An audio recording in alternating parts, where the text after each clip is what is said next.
The following is a Comfortably Zoned Radio Network production. Thank you, Tally Olson. I am back. Ralph Tycho, Comfortably Zoned Radio Network.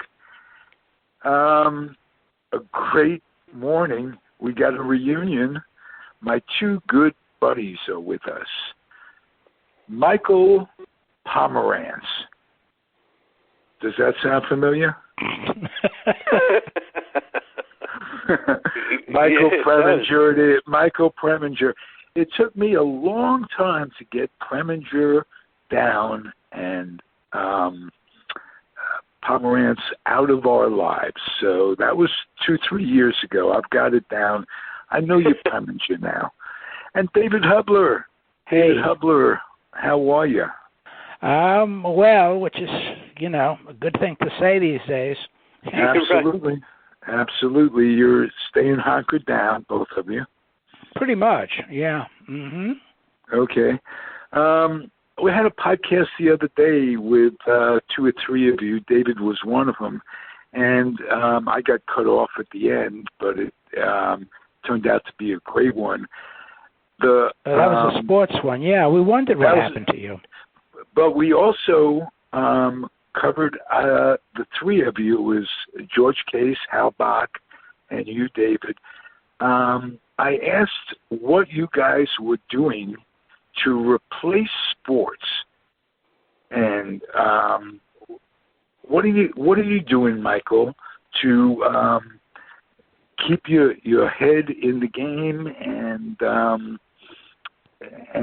how's your life differing now from pre-COVID days? I've been watching a lot of the Graham Norton show. Did you guys ever hear of that? I haven't. Oh, it's a talk show or chat show, as they say in England, and it's always very funny. He had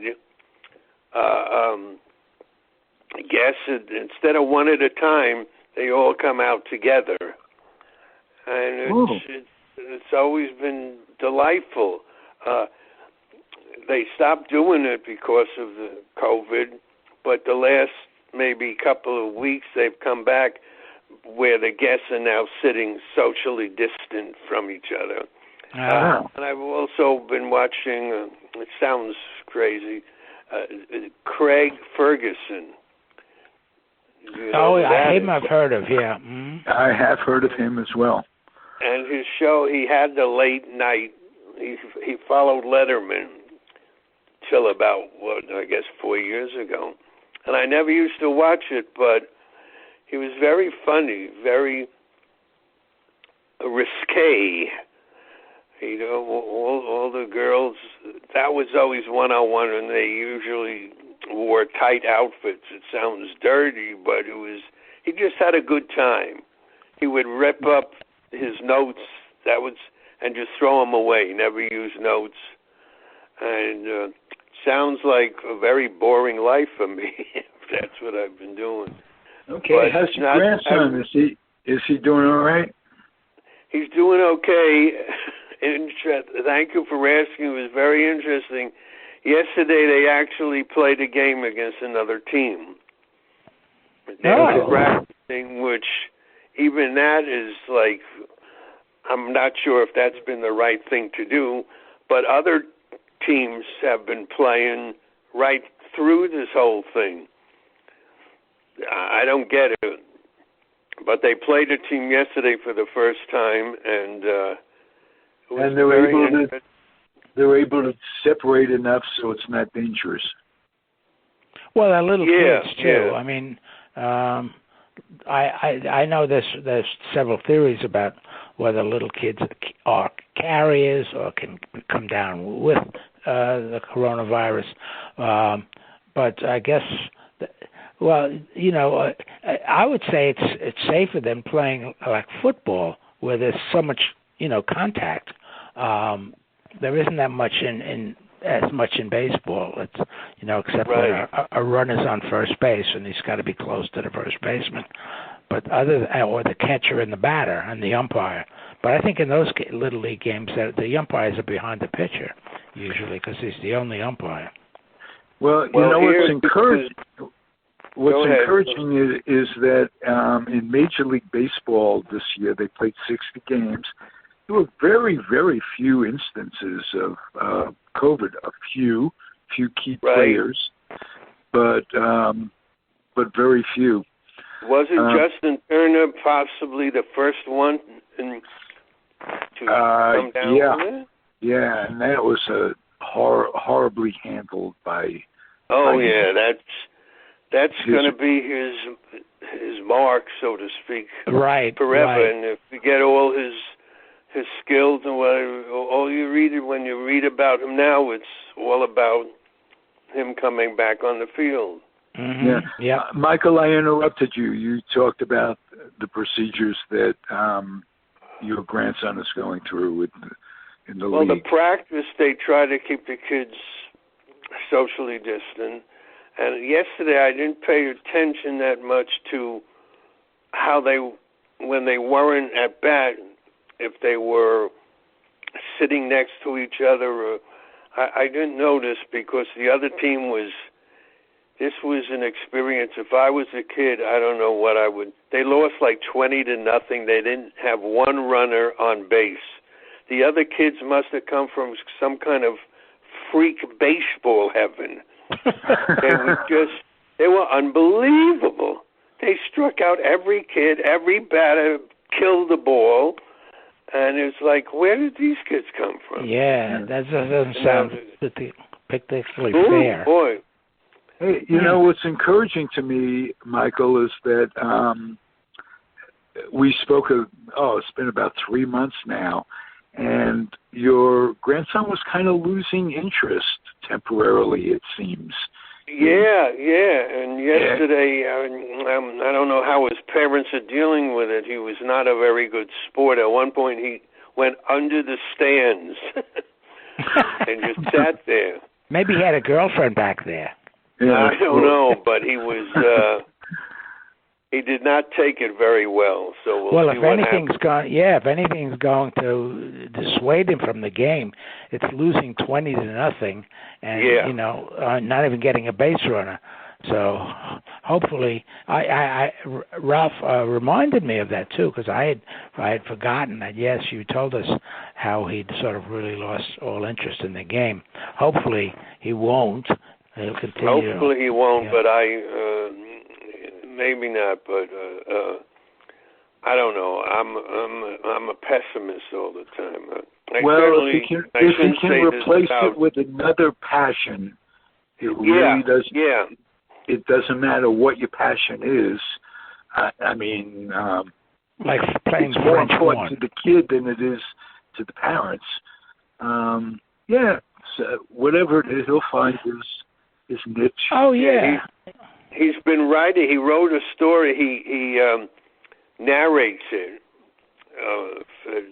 and then my son-in-law writes it down. And you're reading it, and you're going, "Is this guy 20 years old?" It was like forgetting the punctuation and stuff. It was what an imagination, just incredible. So, and his teacher via virtual says, "You're a writer. Keep this up." So right there could be a passion that replaces whatever there was in baseball. We'll see.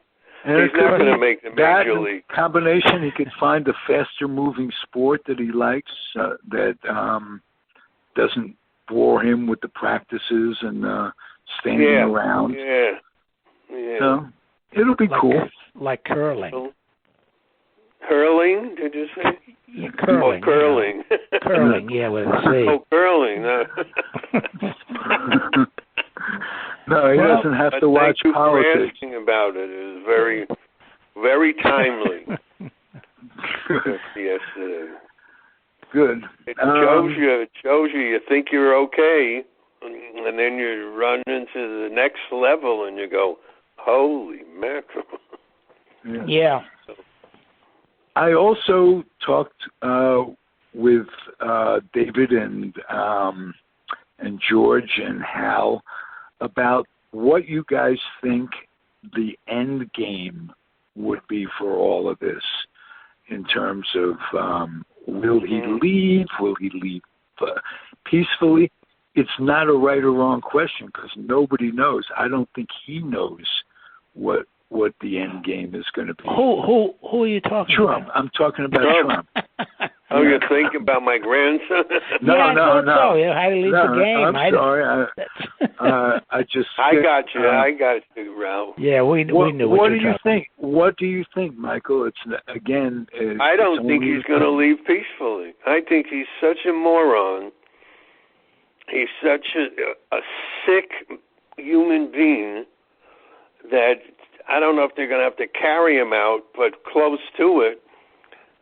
He's going to right to, as one commentator said, they doubt if he's going to be at the inauguration. What do you guys think? Oh, I've said that for a long not. time. Yes, no. You think not he's not at the inauguration, right? He didn't even attend the G20 summit virtually, even when they talked about the coronavirus attempted cures, and he was on the golf course. Yeah. I mean, I think he'll be on the golf course come January 20th. I agree. And it won't be around here at his club because it's going to be too cold. But he'll be down there in Mar-a-Lago. You can bet on that. I mean, he may even. I wouldn't be surprised if he doesn't just cut out and leave and not come back. I mean, he goes down there periodically. Nobody questions him going down there because he goes down there and he just doesn't come back. And that's how it is. They come in and they pack up for him. Right, exactly. Yeah. It doesn't have to be a formal thing.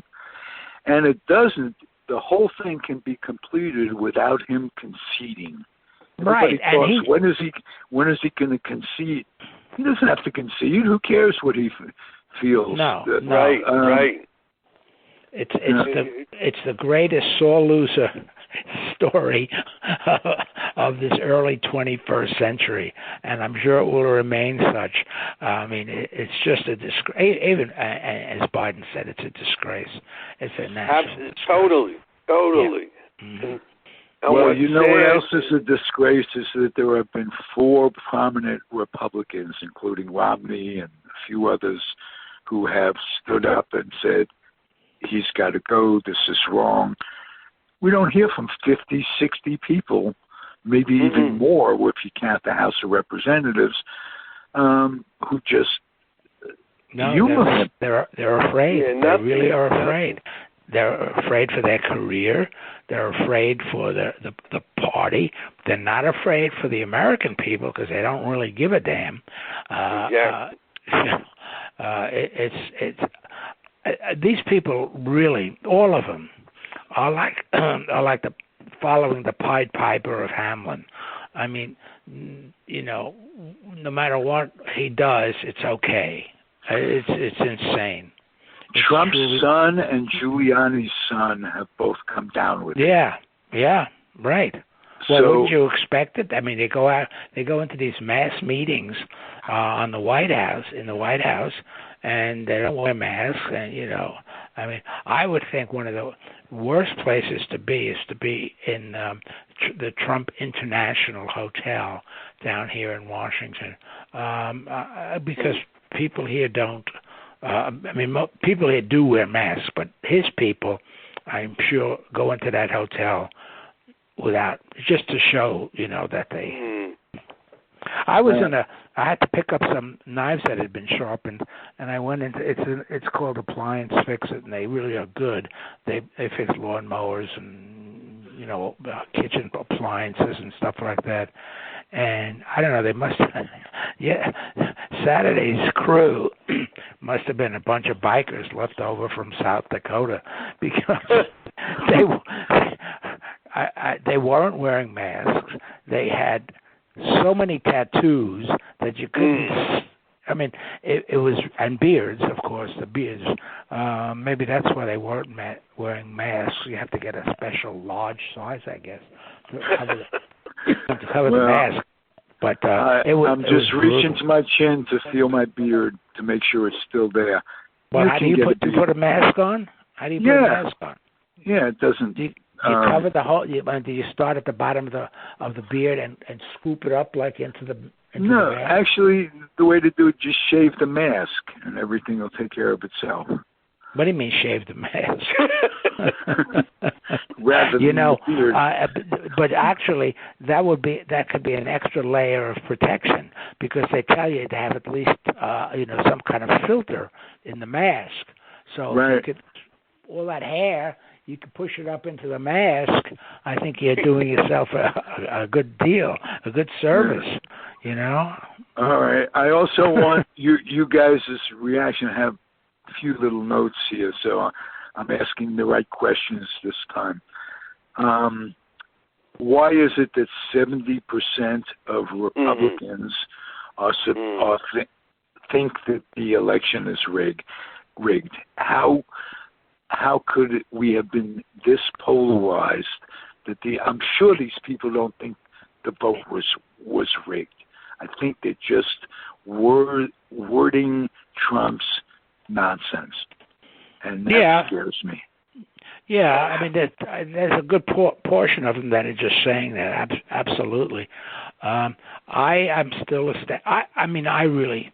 my dream was that Trump would get maybe 25 votes the whole election. I know that was, the guy, they have to see what this guy is like. I mean, only his immediate family would vote for this guy.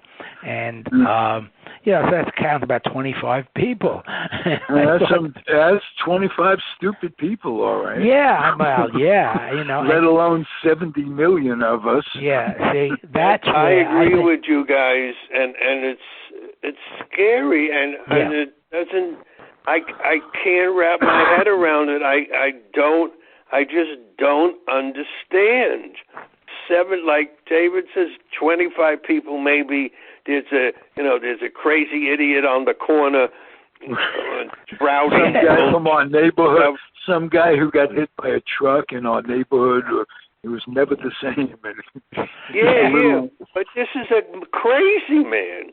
Well, I have a theory. Be locked up for his own safety, and 70 million people vote for him. You go, what the hell world are we living in? Yeah, you see, but that's what I have a theory, and I've not heard anyone else express it. Because I'm usually in the forefront of these. No, I'm kidding. Oh, but my I've got you down as David Hubler forefront. I want to be called pundit. Right. It sounds like an Indian name, but at the I'm the Punjab pundit.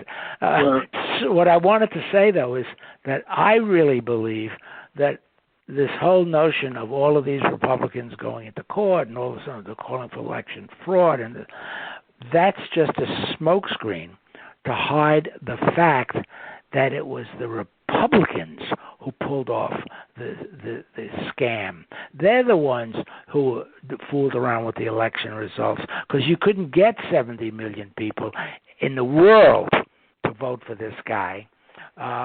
So that's where the scam had to come in. It was not the Democrats who were fooling around with the balloting. It had to be the Republicans, because nowhere in the world would they get that many votes, legitimately. And so they're using that, I didn't do it, they did it kind of thing to sort of. I would agree with that. I would too, except that how many people down the line in the ticket Republicans won. They're trying to make an election false, where basically pending the Georgia outcome with these senators, basically except for Biden, the Republicans won the election. Well, you could if you can rig the election as they claim. You can rig it so that it's only the presidential vote that gets rigged. I mean, or you can rig it both ways. You rig it so that the Republicans win on the down ballot elections, and you vote for, you get Trump on the top of the ticket. It's not beyond the realm of possible. That's the whole point that the Republicans are making. It's not beyond the realm of possibility because they have no proof whatsoever on any. That's why they're getting thrown out of court day in and day out because they can't provide any proof. However, you know that old saying that you can't prove a negative, and that's so true in this case. You cannot prove that they did not rig the election. It's like saying, when did you stop beating your wife? Well, actually, Thursday, by the way. What, for the holiday weekend? You give me a break? I'm nothing but kind around the holidays. The baby Jesus spirit affected me that way. I am not going to smack her around anymore because of that. Very sweet. That's very good. Wasn't it? Good guy. But no, but that is a truism. You cannot disprove a negative. If somebody makes a charge, like that, there's no, they rigged the election. Show us how they didn't rig the election, right? Mm-hmm. Right. Which is what they're trying to do. So anyway, I think he's going to leave. I think he's going to. What they're now saying is, he's thinking of 2024. I think by 2024, he's going to be like Teddy Roosevelt, trying to win back the White House and finishing third in what was it, 1912, 1914, I forget. Anyway, I don't think it's going to happen. But what isn't? He's going to stay in the news, this prick. Oh yeah, because and those followers will stay right with him. Yep, and they'll support him too financially because he's got over $400 million in debt that are coming due within the next couple of years. $400 million in debt, and he's got to pay it. He signed on. These are deals that he signed his name to, so he can't get out of it. These are personal debts that he borrowed money to do this, he borrowed money to do that, and that's all coming due. And that's why happened 5 times to him in his lifetime. He's gone bankrupt for 5 times. So wow. Now, what I'd like to know is they have cases in the Southern District of the New York courts that are apparently in the works. I read something. They had a new macha in charge of the new state district. attorney general. Yeah. Mm-hmm. Yeah, and she is a go-getter, and she wants to put this guy in jail. It looks like. So that's another factor. Yes, we talk it about is. him running in 24. Can you run from a jail cell? Right. Yes. He could be. It is possible because these are state charges, and he can't pardon himself. They can't stop state charges. He can't be exonerated or given a pardon by any. And certainly, I would not think that Biden, the first day in office, is going to pardon Trump for anything. No. But you wouldn't have thought that with Nixon and Ford too. Well, more there than here, of course. I mean, because there's so much more blatant thievery here and stuff. The big thing with Nixon was he tried. He lied a lot too, but he also tried to. The big thing they got him on was he tried to keep those tapes, the White House tapes, from being released, and so that's when he knew he was going to be impeached and convicted. But it was a different time.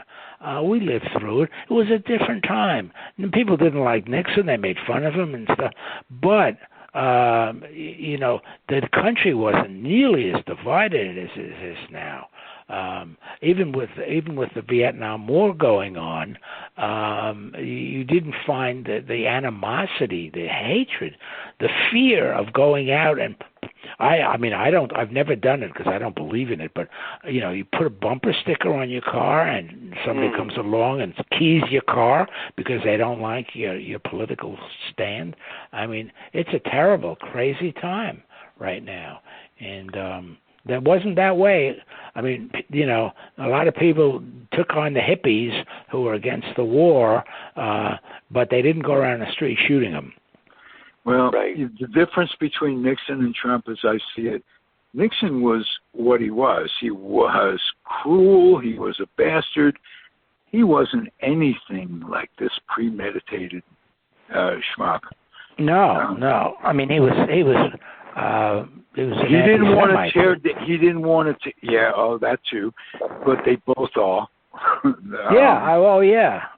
They both are what? Anti-Semites. Oh, yeah.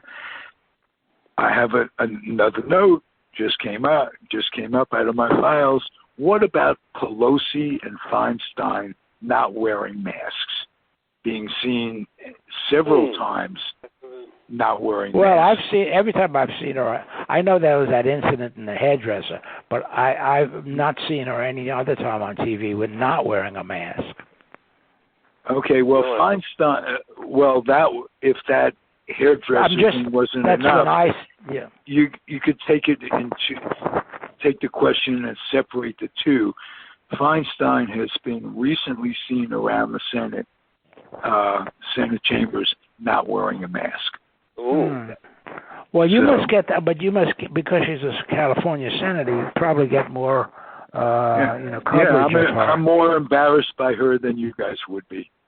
Well, not just that. I'm saying the amount of TV coverage is probably greater locally in California than it is here. So that could be one of the reasons why you see more of it. I haven't heard that, but maybe I'm trying not to watch as much news as I did. But I'm sure you're right. Okay. All right. All right. Let's talk about something that's not politics, and I'll let you guys choose a topic. How's that? Start with David. Let's. Okay. My feelings about this past baseball season, if we're going to get into something that we can. Good. A little bit. Was just horrendous. For the first time in my life, in my cognitive life, I couldn't have cared less.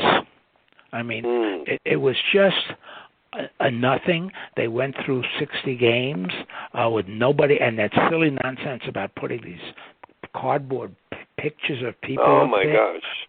I mean, what stupidity! It really. I mean, it was nonsense. But the season itself.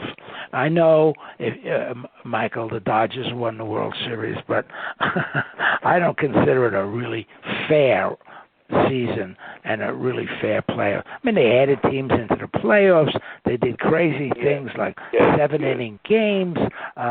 Both leagues had to use the designated hitter. I mean, it was all. This is one of my big criticisms about professional football. It was all done for the TV audience. I've said for years that the NFL owners could play all of their games in like a large airline hangar with no fans, and they would still make a hell of a lot of money on TV contract revenue, and they wouldn't have missed a beat. Which is exactly what's happening. Yes, it is. Yeah, and I mean they're playing in 80,000 people stadiums, and some of them are now getting 15,000-20,000. But you see the shots, and it's they're empty, but they're still playing. Yeah. And when you talk about losing interest, David, realize, I'm sure you guys know, that it was the lowest rated World Series ever. No, I didn't know that. I didn't see that. The lowest, and the NBA had the lowest rated championship round ever. Oh, interesting. I didn't. So I can understand that. That, but I didn't know it. You're the first one to bring that to my attention. That's good. Yeah. The lowest rated game number 6. And if you watch the World Series, I didn't watch any of the NBA games, but if you watch the World Series, and I mentioned this on the Sportscast the other night, it was so filled with commercials. Even during the normally I've always defended baseball by saying, well, they have natural breaks between half innings. There are natural breaks that they can show commercials and stuff. But here they were using split screen effect. Right. I mean, it was like they took all of the commercials that they would have shown all season long, and they jammed them into a 7-game World Series. They're doing it now with the NFL, with college. They put in with the NBA. They put in these 20-second spots, like you say, with split screens. So they don't miss a beat. Right. Exactly. You're absolutely right. The NFL is literally controlled by the commercials, because they've got those guys down there on the sidelines wearing these big yellow sleeves, and when they signal with that sleeve, that's when they call a timeout in the games. They're the ones who call timeouts for the commercials, not the coaches. I didn't realize that. Wow. Yep. Yes, Wow. Because I've been to a couple of games over the years since TV has taken over, and they're there. Boom! You don't see them very often on the screen because I think they probably try to keep them hidden. But yes, that's what they do. And I mean, they don't do it as the offensive team is coming up to the line of scrimmage, but they will do it. And from what I understand, they're doing it a lot more in college football now too, which was a much faster game. They played the games in much less time than the pros, simply because of the commercials that they had to get in. So I haven't seen any college football this year. These commercials never do. They never are placed in at the right time where it doesn't screw up the continuity of what's going on. Well, that's especially true in football. Yeah. Yes. A team is driving. A team comes off a play that's setting up another play that, and that's lost. So the quality of the game that you're seeing is not only interrupted, but diminished. Well, yeah, and then the worst. I think the worst time of it, the worst opportunity comes after a fumble. Instead of gaining momentum, the team that gets the fumble, let's say it's the defensive team, gets the fumble, and instead, in the old days, I can remember back, when the NFL was just getting its legs, and it was even before the Super Bowl. If the one team fumbled, their offense would run out on the field to take advantage of this sort of momentum swing, and they don't do that now because they have 3 minutes of commercials. And look at the commercials when there's a touchdown. There's a touchdown, commercials.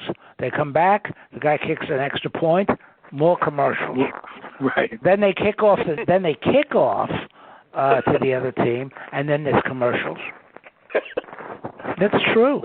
We interrupt these commercials to bring you a game. Right. Yes. That's what it seems like. You're absolutely right. Yeah, I mean, I like to tell the story, and I tell the Tuesday on a sports podcast that when we were going to Weight Watchers, and because we had put on a couple of pounds and we wanted to lose them. But so we're there and they're talking about, and it was just this time of year because it was just before the holiday, and the leader was saying, well, what can we do to during the holidays? Everybody's eating and they're sitting around and watching television and football. I said, here's what you do. The NFL games are about 3.5 hours at least. The game itself is 60 minutes. Within those 60 minutes, the ball is in play only 11 minutes of those 60 of the 3.5 hours. So that's when you eat. You eat during those 11 minutes, and that'll keep you from overeating. Boy, that's fascinating. Yeah. 11 minutes of action. Yeah. And you know, 3.5 hours. Wow. Yeah. And the interesting thing that it was pointed out originally by, I forget his name now, but he was a very famous Baltimore Colt lineman. I think he was either a center or a guard, but a very well known. I think even for a while, what was it? Oh, he had a chain of hamburger shops like Gino Marchetti. Gino's, I think it was Gino Marchetti. Yep. Yeah. Right. Who came up with that? He played Gino Marchetti with a Bronx boy who is very famous on Johnny Carson. Another guy, I can't think of his name. Yeah, with me. Right. Yeah, with him. No. I mean, Michael played pro football for a while. And he played with this guy. Who's the very famous guy? I blank on him, but he was a Baltimore defensive guy, and he was just from the Bronx? He was on. He's from the Bronx originally, as was Bess Meyerson. Well, yeah, That was two different but people. she didn't play with the Colts, Bess Meyerson. She had nothing. No. Ray Donovan. It was.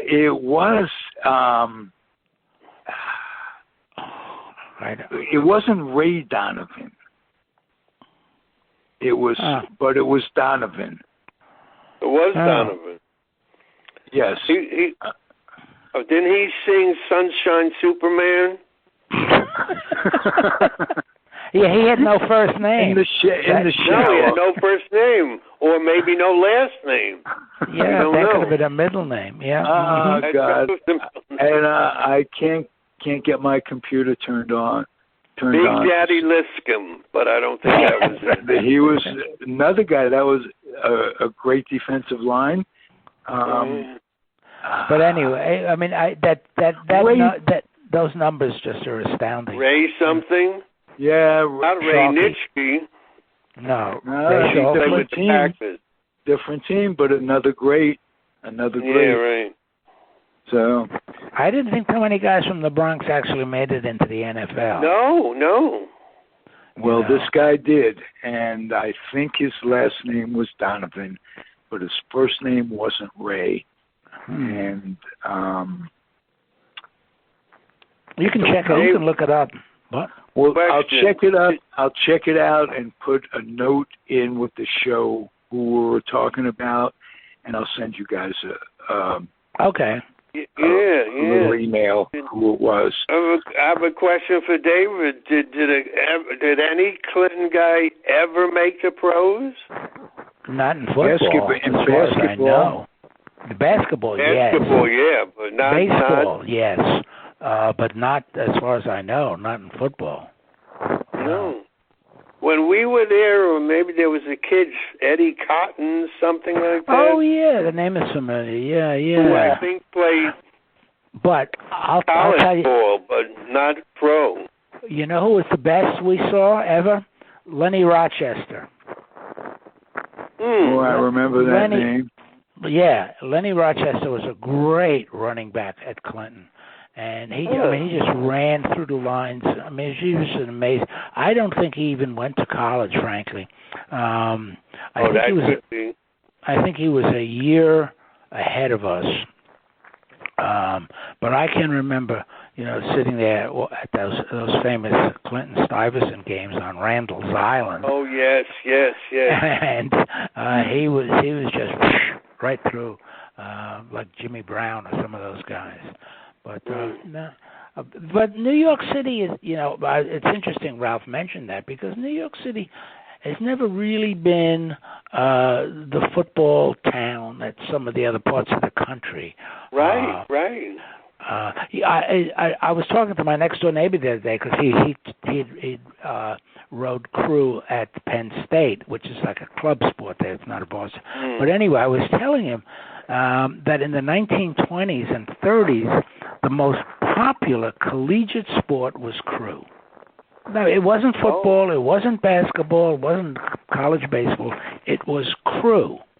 And the national and the national championships were held every year up in that Newburgh, New York, right on the Hudson River there, because it's very wide there, and they can get all these shells in there to race. And it was so popular, in fact, that because it ran right along the Hudson River there, where the train, I don't know, I guess it was the New York, New Haven, and Connecticut Railroad or Pennsy, I don't know, but there were railroads. There's still a railroad tracks there that Amtrak uses now. But what they used to do in those days for fans is they would take some flat cars that I guess they use for logs and things like that, and they would mount these stadium-type bleacher seats, like you find today. They held, 3 or 4 decks, and they would lash them to these flat cars, and fans would pay to sit in those seats, and as the crews rode down the river, the train would move down the river. Wow. Yeah. Wow. That's a spectator sport. Yeah, isn't that incredible?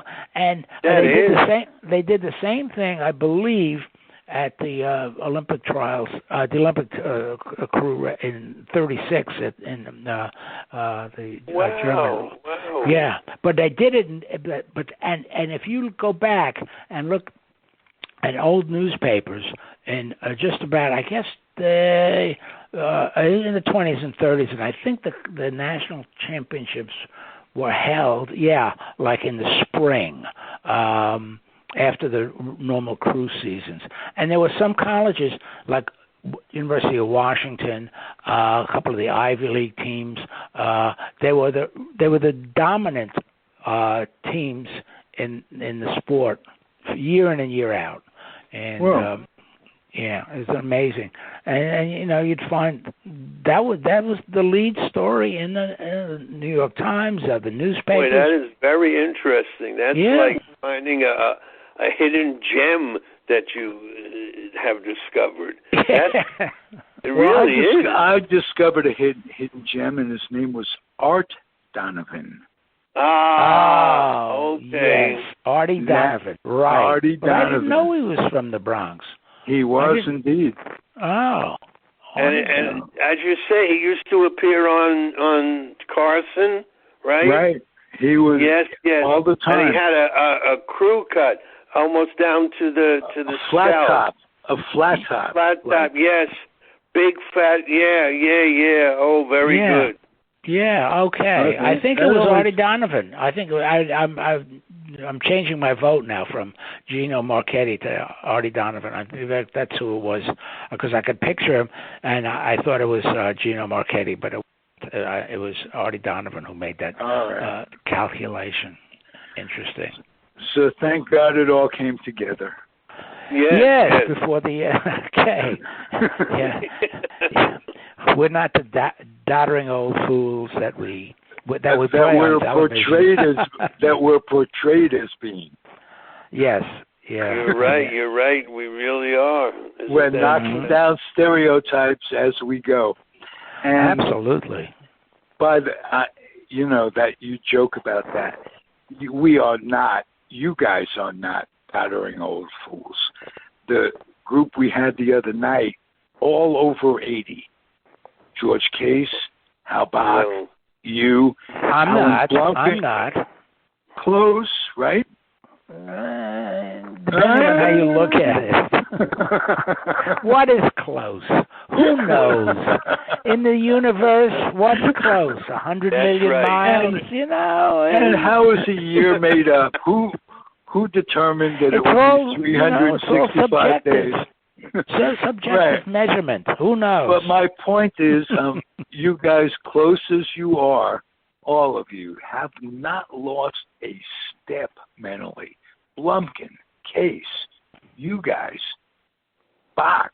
Wow, this is the best part of the comedy of Comfortably Zoned Network as we are recalculating public opinion. You don't have to be done at 80. And here's another thing I wanted to follow up on. You work full time at your job, Michael, David. David, yes. I wish I had a part-time job. Yeah. Well, there's all kinds of stuff on the internet that you could do if you look for. I'm talking to Allie about voiceovers. There are you could never leave the house, and you buy $100 microphone, and there are. Well, you have to get contracts, I assume, for that sort of stuff. They have. If you want to do voiceovers, they have agencies online and what have you, and they're looking for all kinds of voices. So that's just something. Let us know. We could join you. We could be like do Three Stooges voiceovers or something. Well, it would be one stooge and you two guys. No. You're just buttering us up. Stoogey. A stodgy stoogey. And think how the Three Stooges are remembered more than a lot of bright guys. Yes. In fact, I was doing a crossword puzzle yesterday, and the clue had something to do with hair, and it was the answer was Larry of the Three Stooges. Larry Moe and Curly Joe. Right. Oh, Curly. Originally Curly. Not just Curly. Curly Joe came afterwards. Yep. And then it was Joe Messer. Joe Messer was the last one. Besser. You're right, Besser. Didn't he have a local TV show in New York? Joe Messer. Didn't he have before that? Wasn't he? You're thinking of Joe Franklin? No. Joe Franklin had a show on New York, and it was an incredible show. It was on every afternoon about noon, and he was this maven of trivia in terms of entertainment, and he had Al Jolson on. He had all these people on who were near death in many cases. But I mean, it was an incredible show, and my buddy and I, because we went home for lunch every day when we were in junior high school, we used to sit and watch that show right to the last minute, so we could just walk back to the school and be not late. We watched it every day. I mean, Joe, and he had this great following. You look at them, Joe Franklin, you'll see. Did an incredible show. It was a local show, but he on television or radio? Yeah, television. Television. Oh, television. Okay. Yeah. Channel 9 or something like that. Whatever. Maybe it was WPIX 11 or right. 11. Yeah. I don't know, but anyway, that was the Joe Besser was right. That was the last of the three. In fact, he even did a book about it. I remember. I think I got a copy for review. It was silly stuff, and of course, Joe Franklin had on guests from the Civil War.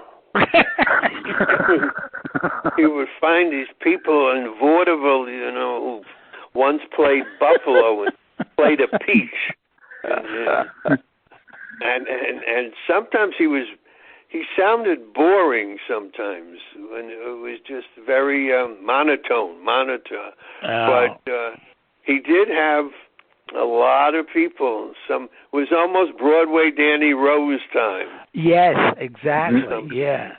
But you laugh about people. Yeah, go ahead. I'm sorry. No, he had on people that I don't know. Whatever that you didn't find on other talk shows. Yes, and it's not like anybody did stand up there. They just came out. No. They talked. Yeah. Yeah, but a quick side note on you mentioned coming out from the Civil War. I was astounded to read in the paper about a week or two ago in the obits. We all read the obits now, of course. As a matter of daily course. As someone once said, just make sure our name isn't there. But and if it is, it has to be spelled correctly. Listen, right. The grandson of John Tyler, our 10th president, the grandson died. Now. Whoa. Yeah, whoa. Now, how it turned out, because it sounds absolutely impossible, but John Tyler was dead about 65 years before the grandson was born. So it made the leap. Yeah, but I mean, it was the guy was like 96 or 92, something like that, and he was his actual grandson. Tyler never knew him, of course, but the 10th president, that goes back before Lincoln. Yeah, exactly. Yeah. Well, 10th. Yeah, I mean, 10th president is almost a founding father, that just a little bit past that group, but still, the grandson, my God, yeah. Well, can you imagine how many grandsons and great-grandsons Jefferson must have had? All these slave owners were... Yeah. But I don't think... You could fill a stadium. Because you're right, Ralph. How many, if each one had 6, 7, 8, 9, 10 kids... Right. And I think I was one of them, actually. You could, but who knows? I think my great-great-grandfather made great stuffing. And tradition that carried on through for 2 centuries. Well, let me just say, Michael, Assalamu alaikum.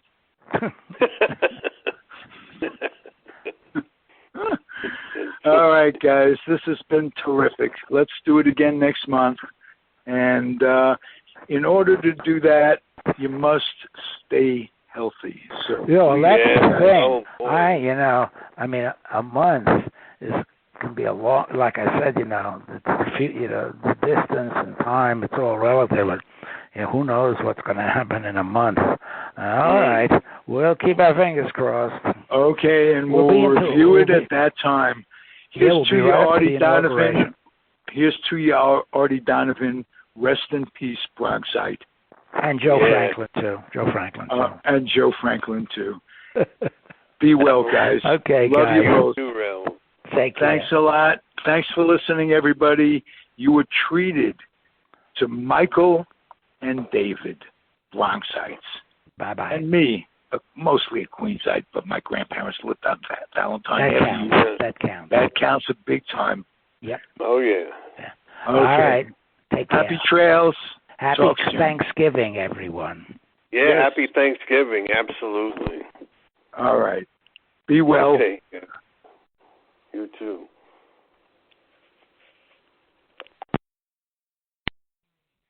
The proceeding has been a Comfortably Zoned network production. You are advised to keep your dreams wet, your humor dry, your children and grandchildren out of military recruiting offices and off the laps of clerics who wear dresses. Thank you for listening, everyone. Happy trails.